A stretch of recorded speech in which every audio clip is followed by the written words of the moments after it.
রাজ্যে ভোটার তালিকা ঝাড়াই বাছাই চলছে আর তারই মধ্যে এবার বারাসাত স্টেশনের কাছে কিছু voter card, Aadhaar card, pan এবং রেশন কার্ড উদ্ধার হয়েছে। কথা বলবো আমাদের প্রতিনিধি সমীরণ পালের সঙ্গে। সমীরণ, রাস্তায় এতগুলো সচিত্র পরিচয়পত্র পড়ে রয়েছে। দেখো কুসুমিতে, এই ব্যাপারে এখনো পর্যন্ত কোনো সদুত্তর পাওয়া যায়নি। গতকাল সন্ধ্যায় উদ্ধার হয় এবং তারপরে বারাসাত জিআরপির পক্ষ থেকে সেগুলো উদ্ধার করে নিয়ে যাওয়া হয়েছে।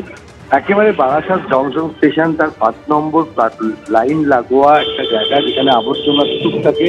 তার মধ্যে থেকে নিত্যযাত্রীরা দেখতে পান যে প্রচুর voter card, Aadhaar card, PAN card এবং এটিএম কার্ড, রেশন কার্ডের মতো জিনিস, যেগুলো পরিচয়পত্র হিসেবে ব্যবহার করা হয়, সেইগুলো ছড়িয়ে ছিটিয়ে পড়ে রয়েছে। এবং তারপরে খবর দেওয়া হয় বারাসাত জিআরপিকে। জিআরপি এসে ঘটনাস্থল থেকে সেগুলো উদ্ধার করে নিয়ে যায় এবং এই ঘটনাকে কেন্দ্র করে চাঞ্চল্য ছড়িয়ে পড়ে। এবং বিজেপির পক্ষ থেকে স্পষ্ট অভিযোগ করা হচ্ছে, যেহেতু রাজ্যে এসআইআর চালু হয়েছে এবং শাসক দল বেআইনিভাবে প্রচুর পরিচয়পত্র জাল তৈরি করা হয়েছিল এবং সেইগুলোই ফেলে রাখা হয়েছে বলে বিজেপির অভিযোগ। তৃণমূলের তরফ থেকে বলা হয়েছে যে বিষয়টি জিআরপি তদন্ত করে দেখছে যে কি করে এতগুলো voter card, Aadhaar card, PAN card, ration card এখানে এলো। তবে এই নিয়ে তদন্ত শুরু করেছে বারাসাত জিআরপি এবং জিআরপি সমস্ত দিক খতিয়ে দেখছে যে কিভাবে এইগুলো এত সংখ্যায় এগুলো এখানে কি বা কারা ফেলে রেখে গেল। গোটা বিষয়টি যে বারাসাত জিআরপির তরফ থেকে তদন্ত করে দেখা হবে। সমীরণ, তুমি আমাদের সঙ্গে থাকো।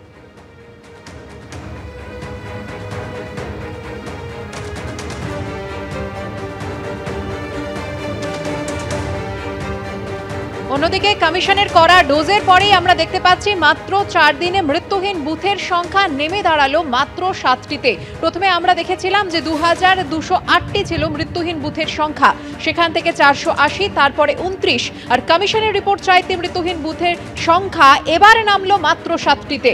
বিস্তারিত জানবো, কথা বলবো আমাদের প্রতিনিধি রুমা পালের সঙ্গে। রুমা, দেখো, এই সংখ্যা অবশ্যই 7-এ নেমেছে এবং সেক্ষেত্রে কমিশন মনে করছিল যে এই সংখ্যা কিন্তু একেবারে শূন্যতে নামবে। কারণ যখন 2208টি বুথ যেটা আইডেন্টিফাই করা হয়েছিল, যেখানে কোনো ডেড ভোটার্স নেই বা শিফটেড ভোটার্স নেই, ট্রান্সফার্ড ভোটার্স নেই, তারপরেই কিন্তু রিপোর্ট চাওয়া হয়েছিল সমস্ত জেলা নির্বাচনী আধিকারিকদের থেকে।